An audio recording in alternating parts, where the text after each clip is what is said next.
જીપીએસસીની પરીક્ષાને લઈ ભાવનગરમાં ઉમેદવારો થયા પરેશાન। કાળિયાબીડ વિસ્તારમાં આવેલા વિવિધ પરીક્ષા કેન્દ્ર પર પરીક્ષાર્થીઓને સમય મુજબ પ્રવેશ ન આપવા દેવામાં આવ્યો હોવાના કરાયા આક્ષેપો। વિકલાંગ અને નાના બાળકને સાથે લઈને આવેલા પરીક્ષાર્થીઓને પણ સમયને લઈને સંસ્થામાં પ્રવેશ ન અપાયો। જીપીએસસી પરીક્ષાના વડા હસમુખ પટેલ દ્વારા પરીક્ષાર્થીઓને કોઈ પણ પ્રકારની મુશ્કેલી ન પડે તે અંગે લાઈવ વિડીયો પ્રસારિત કરવામાં આવ્યો હતો। વિડીયોને લઈને વિદ્યાર્થીઓ દ્વારા પોતાની વ્યથા દર્શાવી અને નિયમ મુજબ સંસ્થામાં પ્રવેશ નહીં આપવામાં આવતા પરીક્ષાર્થીઓ રોષે ભરાયા। કાળિયાબીડમાં આવેલી સંસ્થાઓ ખાતે વિદ્યાર્થીઓને સમયને લઈને મુશ્કેલી પડતા પોતાની હોલ ટિકિટ ફાડીને રોષ વ્યક્ત કર્યો। મારું નામ મેઘાબેન જાની છે અને હું અહીં જીપીએસસીની પરીક્ષા દેવા માટે આવેલી છું। મારી પાસે 2 મહિનાનું બાળક છે, છતાં પણ હું અહીં એક્ઝામ દેવા માટે આવી હતી।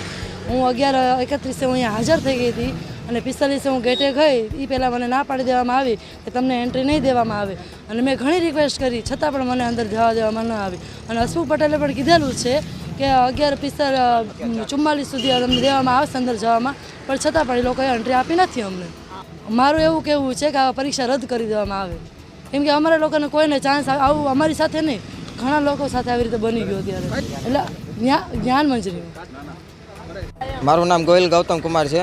હું જીપીએસસી ક્લાસ 1-2 ની પરીક્ષા દેવા બોટાદથી ભાવનગર દેવા આવ્યો છું અમરજ્યોતિ સરસ્વતી વિદ્યાલયમાં।